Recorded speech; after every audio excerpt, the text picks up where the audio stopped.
Hi guys, I just got done writing out a blog post on my 4 favorite tools on creating attractive images. First off, I need to tell you I do not use Illustrator, so if you know how to use Photoshop and such, you're probably going to find these tools rather silly. But I don't. I am not a Photoshop expert.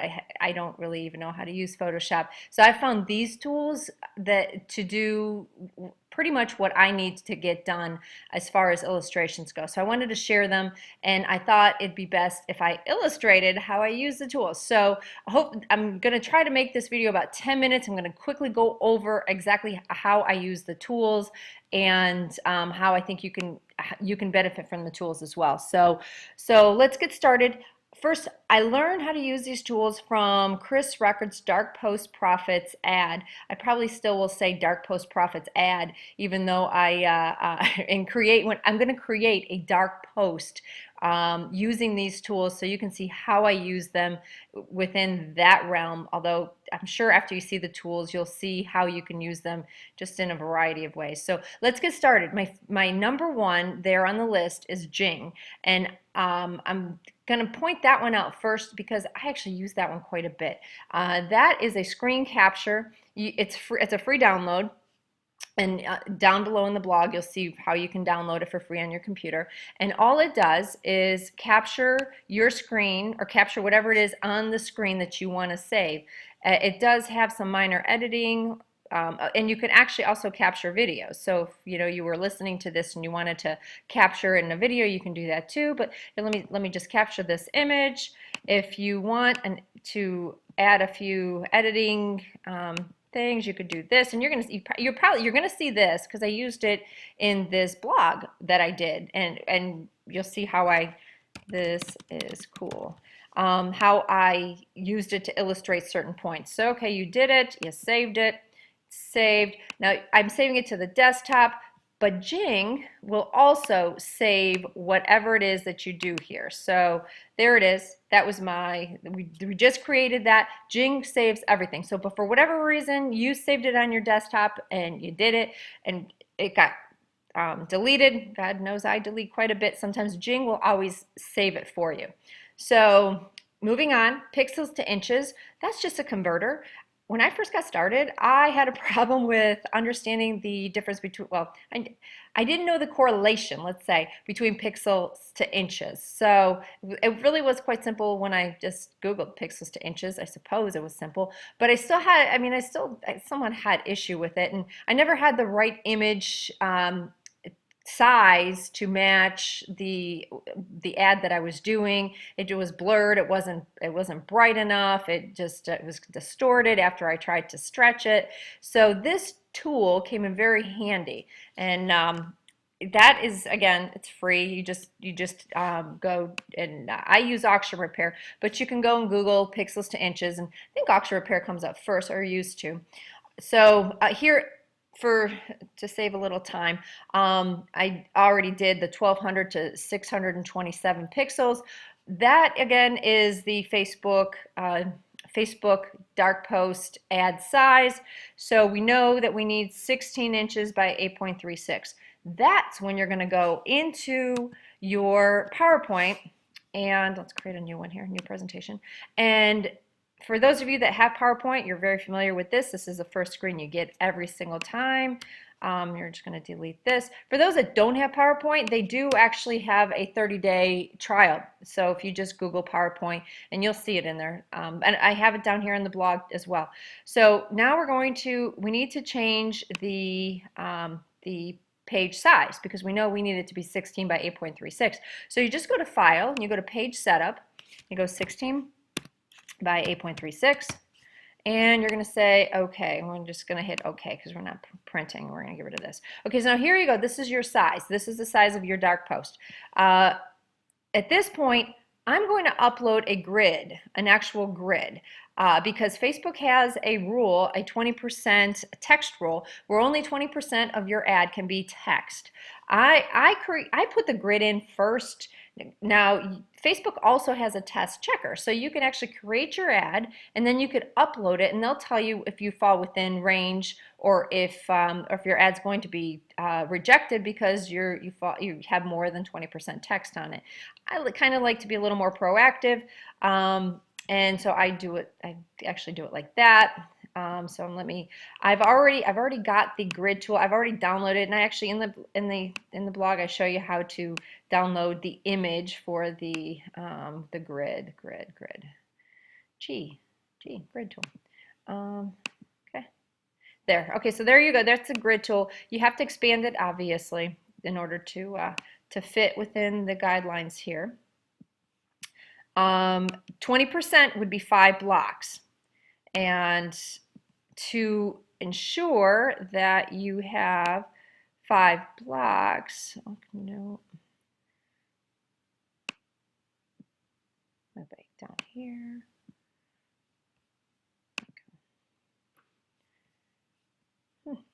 Hold please. It's my favorite saying. Hold please. Okay. Now to ensure you get the 5 blocks, this is where I actually add a shape in. Add a rectangle.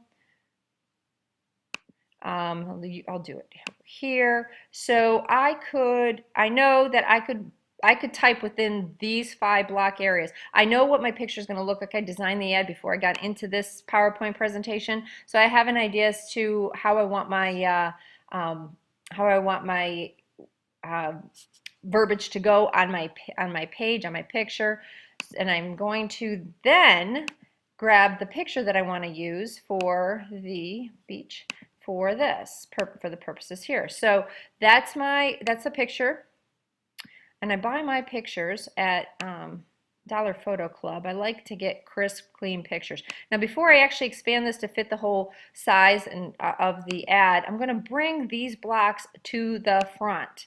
So I'm going to go here, arrange, bring to front. Okay, now if I covered them, that would defeat the purpose of knowing where I could type. Okay, so I know I could type within those blocks, and at that point, that's where you want to put your text bar. Okay, your text bar goes here, and you're going to start typing in your text bar. Make sure you're not typing in the block, because I make sure that's not highlighted. We're going to try that again. Text bar here. Okay, we're going to start typing within that block. So believe in shortcuts.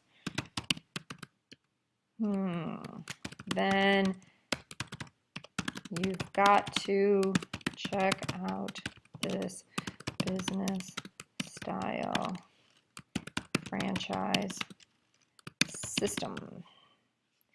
Okay, we're going to go like this. Now, within the course, I learned about the font impact. I never really knew what kind of font I wanted to use, and to tell you, Chris Records Impact is really, there it is. It's kind of cool. It really does stand out, like, make an impact. So, okay, believe in shortcuts, and you've got to check out this business style franchise system. Now, I've got a lot of space here to type in, so why not use it? I mean, it certainly makes sense. So let's do 36. Okay, 36 is good. I could push the limit a little more. I think. Let's check it. 40. Yeah, but I gotta move it because it's fallen. No. I guess I could. I think it's okay. You just really have to make sure that it's within the grid. And let's see here.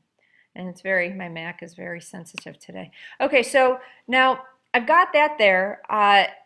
I don't really need that's within the text box. I don't really need the block there anymore. I could keep it, I suppose, and I could make it a different color and make it stand out, but I just don't want it. I just prefer to have just my text. I already know it falls within. I'm not going to make any changes to the actual the text size, so I know it falls within that, a 20% range. And I'm going to change the font there. when you start playing around with Power, if you've never used PowerPoint, you start playing around with this, you're just going to be amazed at what it can do. Okay, that's fine. That'll work. Okay, so you got the 20%, you're covered with the 20% row. You can get rid of the block. And now this is where you save. Yeah, no, I don't need you. Cancel. No, I don't need you either. Cancel. This is where you capture your image, right here.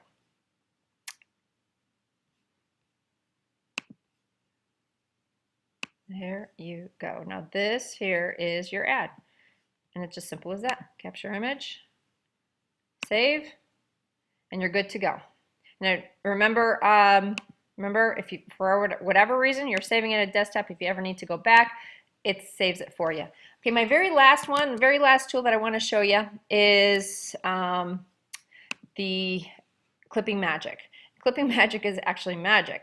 Let's say you've got an image that you want to take an image out of a photograph, or you want to change the background of an image.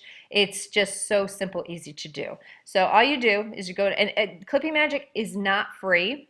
It is, it does have a cost, but the costs are minimal, and it's, there you go. It's $3.99 if you just do 15 images a month.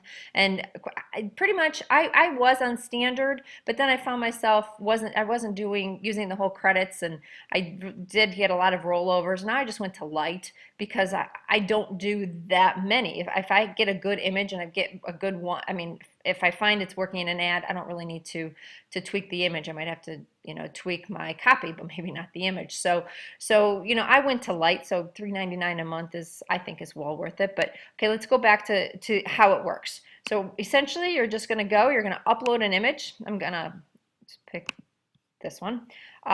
This one really doesn't have much of a background, but at least I could show you how it works and how you could change the background. Green is what you want to keep. Red is what you don't want to keep. And there you go. There you go. See how it clipped it out, and now it's checkered over here. You work on the left, and it shows you your results on the right. We're gonna go. We're just gonna change the background color because that's really what we could. Nope, nope, I don't like that. Not like that. Okay, so there you go. Now you just change the background. You could change it to anything you want. You could. This is. I mean, it's a color bar, so you can make it whatever color your heart desires. Or you can actually keep it transparent, which at that point, then you could put that image into anything because it's just an image with a transparent background. So I'll just use that one. I like that one. And then you download the image. And there you go. And you got your image ready to go. So those are my tools. Those are my 4 tools. The 5th one I use strictly for Facebook, the grid tool. And other than that, I'm hoping I found value in this, and I'm hoping these tools will help you too. I use Clipping Magic. Heck, I was using it for. And you probably see here, if I just kind of like get rid of this, I was actually, I had some eBay items, and I was changing the backgrounds because they were cream colored. So I actually use Clipping Magic quite a bit. So hope you found value. If you do have interest in Chris Records, Dark Post Profits, I highly recommend it. If you have interest in creating Dark Post Profits ads, I highly recommend Chris Records course, I should say. There are a lot of courses out there, but he has, this is just one module out of 86 that he offers, and I couldn't believe how much value I found in just the one module, which helped me, I mean, not only helped me with my ads, but helped me with just imagery in general and creating pretty cool blog post images too. So, all right, that's all I have for you. Hope you found value, and I guess I will, I'll see you soon. Thanks for watching, and thanks for reading. See ya.